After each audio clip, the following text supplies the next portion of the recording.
योग, विशिष्ट आसन, विशिष्ट क्रियाएं, नौली क्रिया भी, वस्ती क्रिया भी, और पद्मासन भी, और सुखासन भी, और गर्भासन भी, ये सभी योग के माध्यम से आएंगे। क्रिया में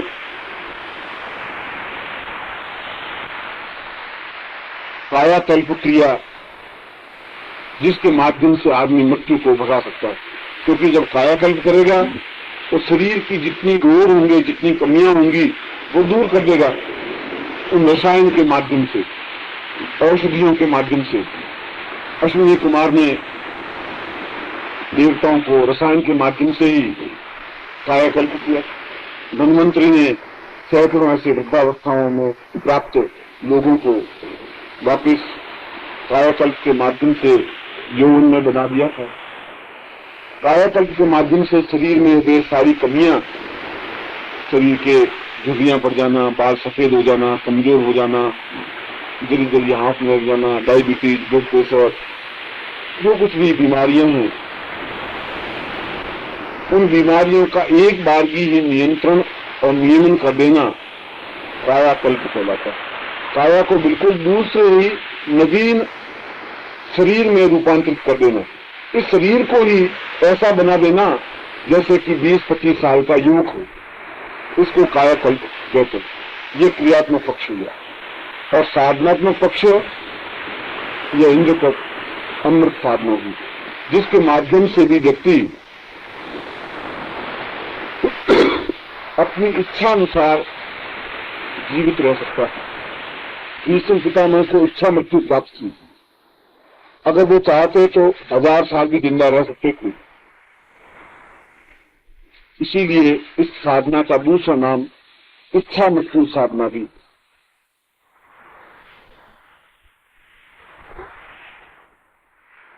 यह ग्रंथ मैंने बिरला लाइब्रेरी में कलकत्ता में देखा था। कलकत्ता की बिरला लाइब्रेरी अत्यधिक मशहूर और उच्च कोटि की लाइब्रेरी है, और वहाँ बिरला का एक प्लेनेटोरियम है। यदि आप कभी कलकत्ता गए हो तो सबसे पहला भारतवर्ष का प्लेनेटोरियम कलकत्ता में बना। अब तो मुंबई में भी बन गया है। अब ये 2 है प्लेनेटोरियम, एक कलकत्ता में, दूसरा मुंबई में। मगर वह कलकत्ता वाला प्लेनेटोरियम काफी पुराना और महत्वपूर्ण है, बिरला उन्होंने बनाया था। और उसके पास में इनकी लाइब्रेरी है, प्राचीन ग्रंथों से संबंधित लाइब्रेरी। उसमें यह ओरिजिनल मूल प्रति मुझे पढ़ने को मिली थी। लाइब्रेरी का जो मेंबर होता है उसको वह प्रति देखने को, पढ़ने को मिल जाती है। मैं खुद तो मेंबर नहीं था, मगर मेरे जो शिष्य थे जिनके यहाँ रुका हुआ था वो मेंबर थे, और इस लाइब्रेरी के इंचार्ज से बहुत परिचित थे, इसलिए वह मुझे ग्रंथ देखने को मिल गया था। प्राचीन जब पुरुष रूप में कागज बना होगा उस समय की वह प्रतिलिपि लिखी हुई है, मगर फिर भी यह प्रतिलिपि करीब 1700-1800 वर्ष पुरानी है। मूल रूप में यह भोजपत्र पर लिखी होगी, फिर उसका नकल की होगी। जो मुझे देखने को मिली है वह मैं आपके सामने बता रहा हूँ, मगर वह ओरिजिनल प्रति है, सही प्रति है, प्रामाणिक प्रति है। कुल इसके 69 श्लोक हैं, 200 श्लोक हैं, जिसमें यह साधना पूरी विवरण दी हुई है।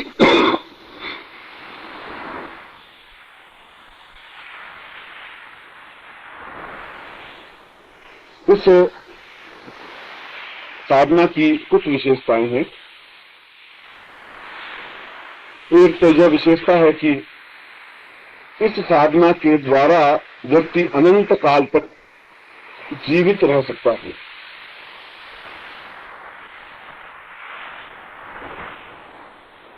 दूसरा, इस साधना के द्वारा इच्छा मृत्यु प्राप्त कर सकता है। जब तक वो जीवित रहना चाहे जीवित रह सकता है।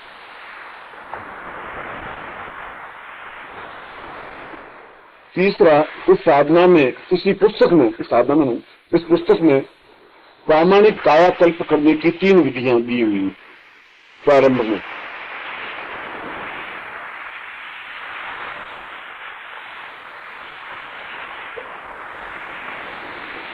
उसमें भी, उन 3 विधियों में भी देवदारू कल्प जो है वह सुगम है और महत्वपूर्ण है। उसमें पूरे देवदारू के पेड़ को ही, उसके तने को खोखला बना करके और उसी में अन्य वनस्पतियां और बाकी सामान उसमें भर करके और फिर उस तने को मिट्टी, मुल्तानी मिट्टी और कपड़े से 8 बार उसको डोला कपट कर लेते हैं जैसे वैदिक में करते हैं, और फिर उसको आग लगा देते हैं और उसी में वो सब पकता है रसायन, और फिर उस रसायन का सेवन किया जाता है। मगर ये दूसरी कायाकल्प रसायन से सस्ता है, सुगम है। वो देवदारू के पेड़ तो पहाड़ों में बहुत अधिक है, और जैसे यहाँ पर तेजगांव आस है उसी प्रकार से यहाँ देवदारू के पेड़ है, इसलिए इसका प्रयोग करने पर कोई अड़चन नहीं है। मेरे कायाकल्प की और भी सैकड़ों विधियां होंगी, मगर एक घटना मेरी आंखों से देखी हुई है तो उसका भी वर्णन आपको करेगा। उत्तर प्रदेश में मुरादाबाद एक स्थान है, रामगढ़ और मुरादाबाद और ये आस पास है, और हिंदुओं से भी मुसलमानों की संख्या वहां बढ़ने लगी। अब वहां 54% मुसलमान हो गए और 46% हिंदू रह गए।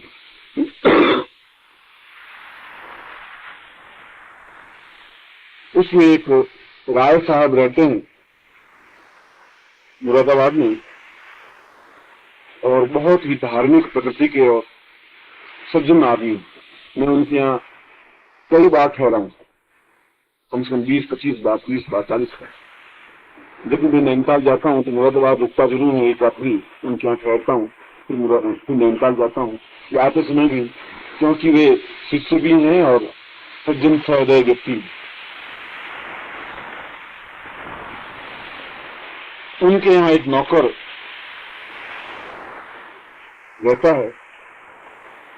नौकर तो क्या, उन्होंने शादी कभी की नहीं, उसके घर में पुत्र की तरह और नौकर की तरह है।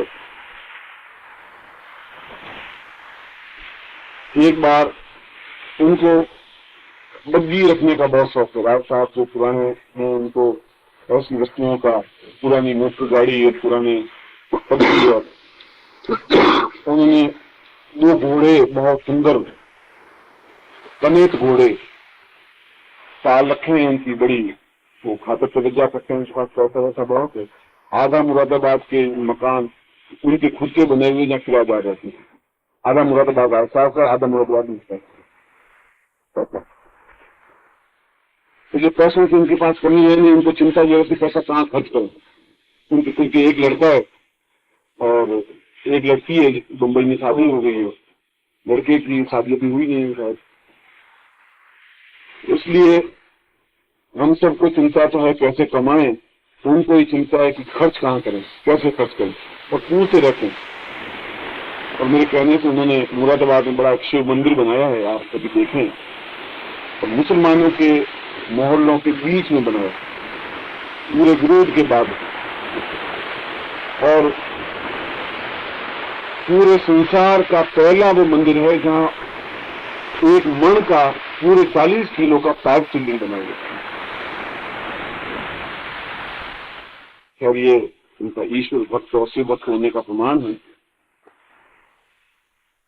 और पूरे विरोधों के बावजूद भी उन्होंने इस मंदिर की पूरी पहचान की। तो उन्होंने एक दिन शाम को कहा कि गुरु जी घूमने चलो। चलिए। तो उन्होंने इस बग्गी में बैठ गए और मुझे भी इस बग्गी में बैठा दिया। बग्गी बड़ी सुंदर बनी हुई, डंडक लगे हुए उसमें और घोड़े लगे हुए उसमें, काफी चांदी का काम हुआ बहुत है।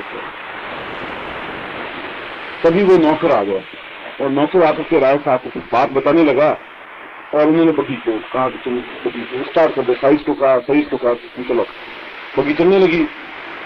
और मैं उनकी बातचीत में हो गया, नौकर कुछ कह रहा था ऐसी ही बात, और बग्गी घोड़े इतनी तेज स्पीड में दौड़ते हैं क्योंकि उनको तो बस चना और घी और बस यही खिलाया। नौकर रखे हुए 2 दिन भर उसकी मालिश करते रहते हैं घोड़ों। आप अपने शरीर की जितनी हिफाजत नहीं करते उतनी तो घोड़ों की हिफाजत होती है। और डेली उन घोड़ों पर शायद 300 से 400 रुपए खर्च होते होंगे। उन नौकरों का खर्चा तो अलग है। कार की स्पीड और उसकी स्पीड बराबर है। ये समझ लीजिए कि 60-70 की स्पीड से घोड़े दौड़ते हैं, तेजी से दौड़ते हैं। कार भी आप एमएस से दौड़ाएं तो 60 की स्पीड से दौड़ेगी, फिर तो वो फड़फड़ाने लग जाती है।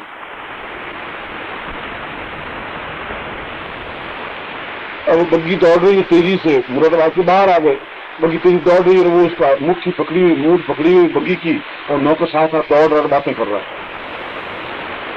जब हम करीब 17-18 किलोमीटर आगे आ गए तो मुझे ख्याल है कि तो लड़का दौड़ रहा है साथ साथ में, और घोड़े दौड़ रहे हैं बहुत स्पीड में।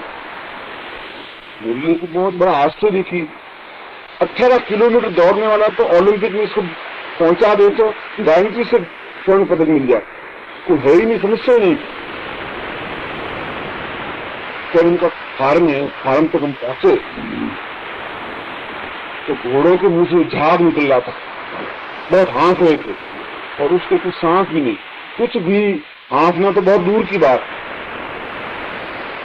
लेकिन राय साहब का इंटरेस्ट तो खत्म हो गया, मैंने उसको अलग किया। तू तो बहुत महान पर्सनैलिटी है मेरे भाई, तो क्योंकि कुछ हाँफना वाँफना कुछ नहीं हुआ। 22 किलोमीटर हम दौड़ के आ गए। 50-60 किलोमीटर दौड़ने पर भी मुझे कंपनी आती है और 60 की स्पीड से दौड़ रहा है। आज तक कोई दौड़ा, आदमी तो दौड़ नहीं सकता, कार दौड़ सकती है, घोड़े दौड़ सकते हैं, और घोड़े जैसे आदमी या घोड़े जैसी जानवर भी हाँफ रहे हैं, झाग निकल रहे हैं, इतनी तेज दौड़ रहे हैं। लेकिन बात क्या, तू क्या खाता? खाता कुछ नहीं, पीछे बच जाता, फिर राय साहब को बोलने करने के बाद पीछे बच जाते, वो खा लेते। तो राय साहब ने कहा इसकी कहानी तो मैं आपको सुनाती हूँ। तो भाई ये कहानी मुझे सुननी बहुत जरूरी है, मेरा मुरादाबाद आना सफल हो गया। कौन सी साधना है, ये साधना हम शिष्यों को सिखा दें, फिर ये सारी समस्या मिट जाए। उस नौकर को, वो नौकर है करीब 27-28 साल का, 30 साल का, दुबला पतला सा है। उसने कहा मुझे साधु सन्यासियों की सेवा करने का बड़ा शौक रहा, और जब भी मैं सुनता हूँ कोई साधु सन्यासी आ जाता है तो मैं उनके पास चला जाता हूँ। मेरे पास अगर 2-4 रुपए होते हैं तो मैं उनको जल्दा ला के दे देता हूँ, और सुल्फा ला के दे देता हूँ, भान जोड़ के दे देता हूँ, पाँव दबाता हूँ। इसका एक शौक है, इंटरेस्ट है। तो मुरादाबाद के शहर के बाहर कब्रें हैं, और कब्रों के पास में एक पुराना खंडर है, वहां को साधु सन्यासी है। तो सन्यासी अघोरी आके ठहरा, उसको मालूम पड़ना चाहिए कि सन्यासी आया हुआ है, तो साधु आया हुआ है, तो अघोरी आया हुआ है। तो जो भी टाइम मिलता है वो वहां जाकर के, और उसका कोई शौक नहीं, अपने अपने शौक है, अपना अपना इंटरेस्ट है। तो उनको वो सुल्फा वुल्फा ला के दिया, चिलम वलम बढ़ा के देता, वो पीते। वो करीब 20-25 दिन वो अघोरी वहां रहा। ये भी दोपहर को टाइम मिलता तो चला जाता, रात को 7-8-10 बजे उनको रायता को खाना वाना खिला पिला करके फिर वो चला जाता। 2-3-4 घंटे उनकी सेवा करता, पाँव दबाता, पेड़ दबाता। कोई इंटरेस्ट नहीं, कोई शौक नहीं, कोई ये इच्छा नहीं कोई मिले मुझे, अपने अपने शौक होता है। जैसे लखनऊ के लोग रंग हुए उड़ाते रहते हैं, और उनकी लखनऊ वालों की अदाकारी, तहजीब, बात करने का और नाजुकता उनका शौक है, आदत है। जो लखनऊ में रहते हैं उनकी आदत पड़ गई है नजाकत के साथ में बात करना।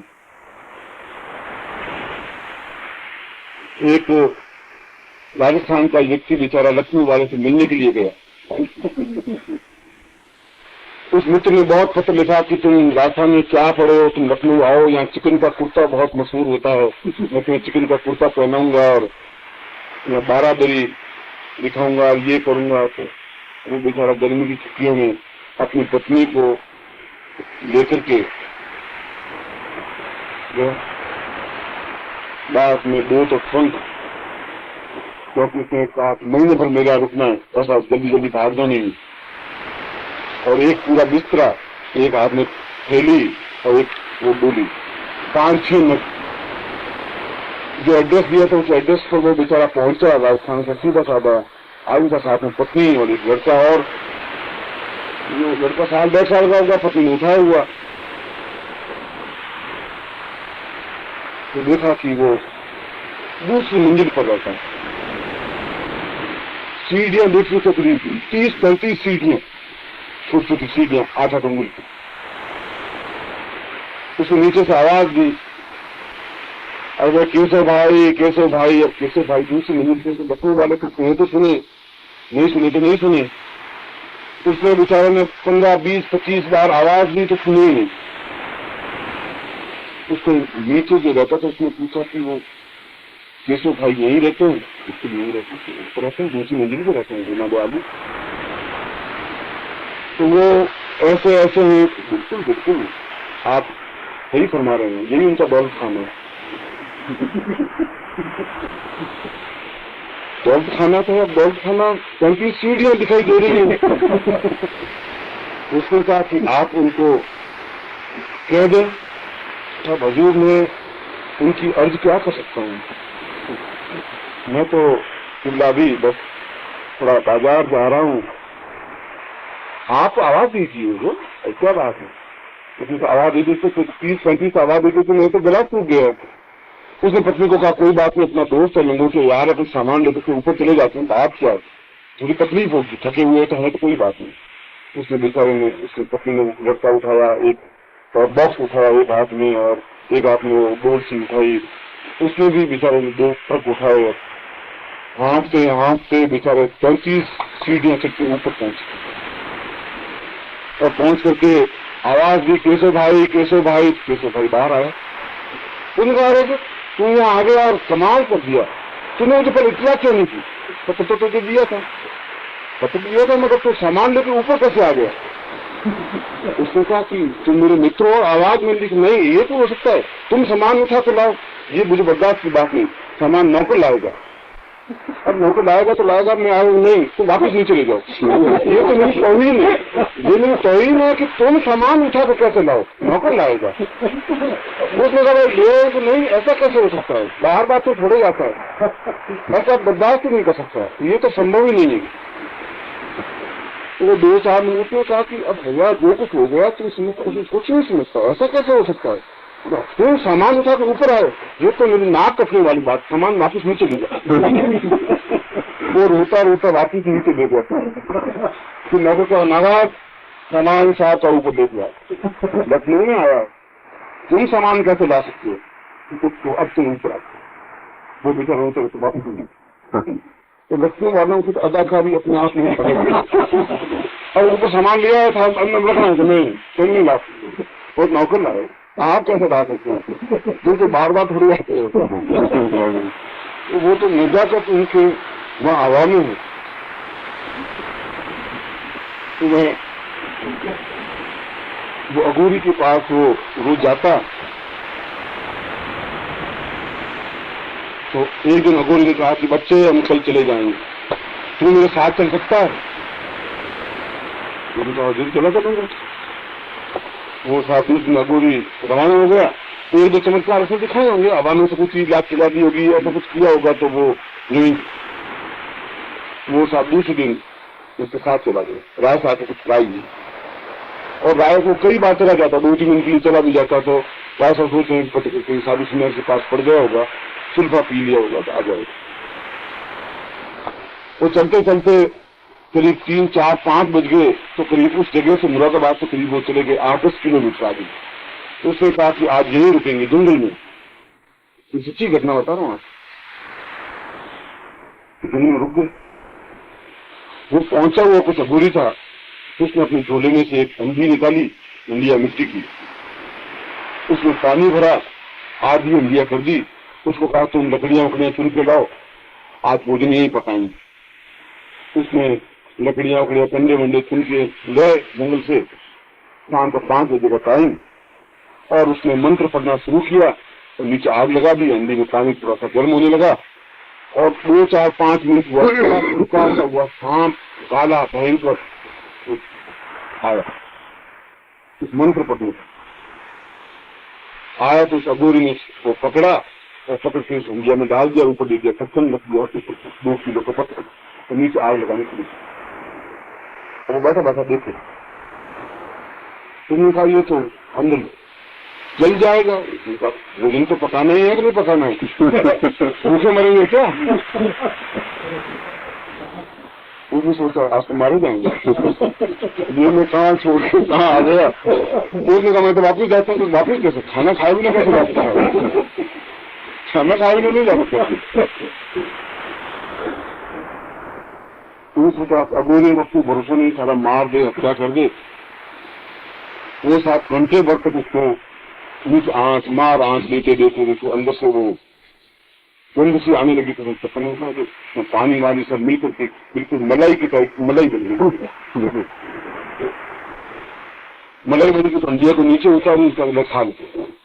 उसने कहा मैं तो खाऊं नहीं, मैं तो मरी नहीं खाऊं, आप हो तो मैं तो वापिस चला जाऊं, आप भर पाए। मैंने आंखों से देखा, शाम को पकड़ कर अंदर डाला और खाना क्या है।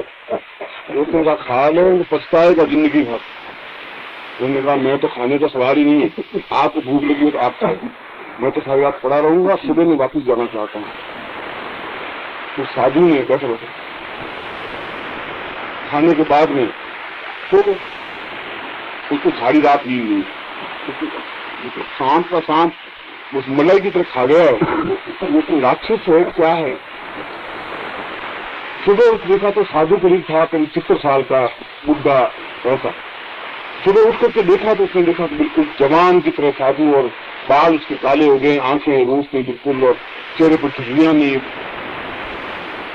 उसने कहा कि ये कैसे हो गए। उसने कहा मैं तुझे पहले ही कहा था कि तू खा ले, और तूने खाया नहीं, और मेरे जैसा तू लाल कुंद बन जाता। मगर अब मैं तुझे रखूंगा भी नहीं, बस कर्म फूटे तेरे, मैं तो जा रहा हूँ। और उसने अपना डेरे डंडे उठाए, अब वो रवाना हो। उस नौकर ने देखा, उसकी कायाकल्प देखा अपनी आंखों से। उसने उस इंडिया में किनारे किनारे पर जो कुछ लग गया था उसको खुचर खुचर के खाया। उसने कहा गुरु जी वो खुचर खुचर के खाया, उस वजह से अब मुझे अपनी आती नहीं। 25 किलोमीटर दौड़ता हूँ तभी कुछ नहीं होता। वो जिंदा आज भी जबकि जिंदा है, और आज भी आप जाकर मिल सकते हैं, देख सकते हैं। वो कितना ही दौड़े, पाँव में कितनी ताकत की, वो बगी के साथ दौड़ता रहता है, हंसनी तो उसको आती ही नहीं है। ये भी एक कायाकल्प के तरीके हैं।